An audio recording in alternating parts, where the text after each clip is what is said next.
Hi, Stars fans. Welcome to another episode of the Mighty Melbourne Stars podcast. I'm joined by my co-host, as always.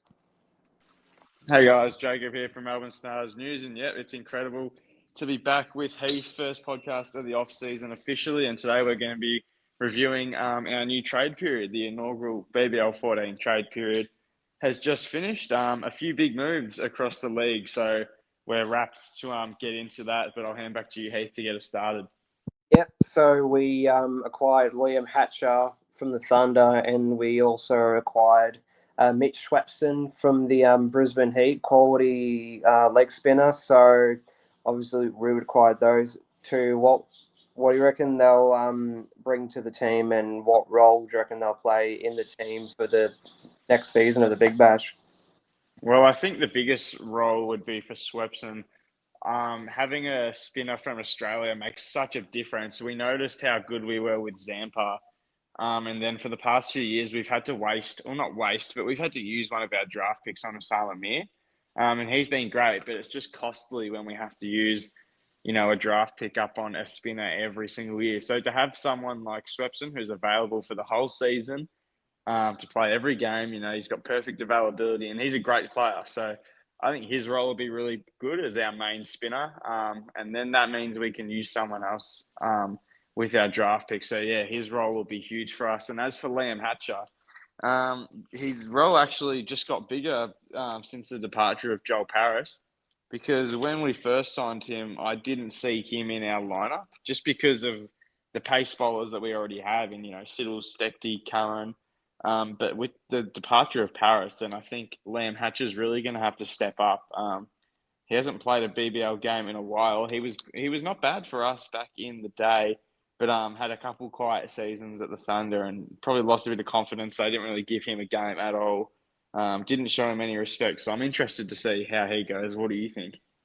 Yeah, no, I reckon he'll definitely get a game for us. He'll be one of our main top 3 and 4 pace bowlers in our side, and he'll be a key player for us if we want to push for that consistent finals appearance that we're looking for. Yeah, no, it's definitely like we've mentioned before and the other day. The season starts here, really, in a way. Obviously, still so long until BBL 15, but it's the off season that builds you up for the actual season. It's important that we get these signings right and that we make the right decisions because that can lead into success early on in the tournament. So I definitely think Schwepson was the right decision. I know a few people were a bit disappointed, but he's been so good for the Brisbane Heat across his past 10 seasons that he's played for them. He concedes very little amount of runs. He's a death bowler. I noticed when we were playing the Brisbane Heat, he was just fantastic for them. We could not score off him, and he's a wicket taker. And we needed a spinner, so there's not much better than Mitch Swepson. Yeah, obviously. Yeah, no, that's very good. So I was next question will be what do you reckon those two will bring to the team, and where do you see us going in BBL 15 since we required Schwepson and Hatcher? I think they're two huge signings in terms of where do we go in BBL 15.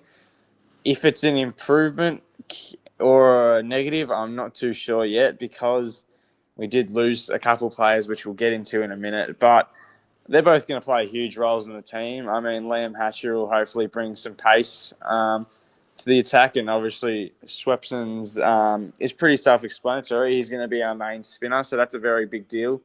It frees up space in our international draft lineup. So, no, very pleased with them both. But I wanted to get your thoughts, Heath, just on the trade period in terms of our losses.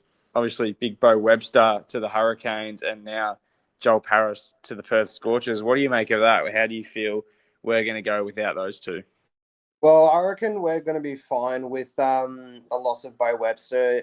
He's not going to be available for most of the season, considering he will be mostly playing tests and he'll only play like 3-4 games. So not too upset that we lost Big Bo Webster, but Paris he'll probably play a majority of the games if he doesn't get injured. Sad to see him go, but I reckon he obviously wanted to go back to Western Australia, so we can't really like stop him. So it's good that we let him go, and yeah, I think we're going to be okay without those two. Yeah, no, very well said, and I tend to agree with that. Obviously, we love Big Bo Webster at the club, but he wanted to go back home. We have to respect that, and so did Paris. And yeah, Webster's availability is going to be very limited across BBL 15 due to him being in the test team, probably. We're not 100% sure just yet, but he seems to be doing quite well, so he'll probably hold his spot in the team. And Joel Paris, obviously, same reason, wanted to return home to Perth, and they managed to secure him. So best of luck to both Bo and Joel. We're wishing him good luck, but also welcoming in Swepson and Hatcher. And while we're on the negatives, Heath, of people leaving us, I thought we'd quickly touch on another negative of the trade period. And that was the amount of opportunities and rumours that went around about us potentially signing other players. I feel like Weatherald, Mitch Marsh, and Tim David were our kind of big three that we were targeting, and they were all kind of missed opportunities. A lot of teams turned us down, and we also turned away a couple players. Were you disappointed to see that we couldn't end up signing guys like Tim David and Mitch Marsh? Yeah, not gonna lie, I was very disappointed. I thought we were going to at least get one of the two, but we didn't get any. I thought it was a bit odd from us. Normally, in the past, we would normally get those signings, but for some whatever reason, we didn't want to even like put up a decent offer for both David and Marsh. But it's either going to backfire and we don't make finals, or we're either going to like not make finals, or we're going to absolutely tear the competition apart next year. But who knows with us? Like, it's a very disappointing way for us to go about it. I reckon we could have done it a little bit more professionally, but what can you do? I mean, we're not coaches, we're not list management. We just got to trust in the team, and what they're doing is right. Yeah, no, 100% agree with that. So there was one rumour that I did hear regarding Jake Weatherald. Now, just a disclaimer to everybody listening, I'm not sure if this is true or false, but it is something that I've heard from a certain someone, and that was that we turned down Jake Weatherald. He's a free agent, um, and he's obviously looking to sign with another club for BBL 15, as the Strikers did not re-sign him. He's 30 years old. He's probably in his prime still, or maybe just. He's been putting up consistent numbers in all formats of the game. We need an opening top order batter. I think Jake Weatherald, it's the perfect option. I'm not sure why we would look past him considering our top order and what that's been like. So, yeah, that was a bit shocking to me when I found out that we'd potentially turned him down. Do you think Jake would have been the right guy for the job?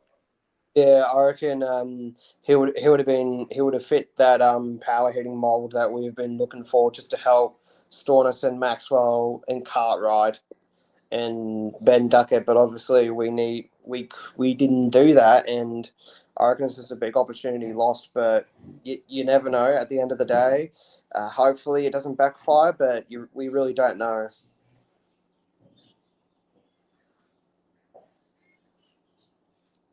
So it's just, Putting our trust in Tom Rogers and Sam Harper, aren't we? yeah, I think we are. Yeah, it's Yeah, not. which, who knows? Obviously, we're not sure. But unfortunately, we were unable to retain any of those guys. So no batters signed in that trade period, which was disappointing considering the amount of rumours and trade talks around the league that we had heard. Everybody was looking forward to seeing someone put on the green shirt that's a batter, but unfortunately couldn't get that done. That wraps up everything I have. Heath, did you want to say anything else or have any other questions?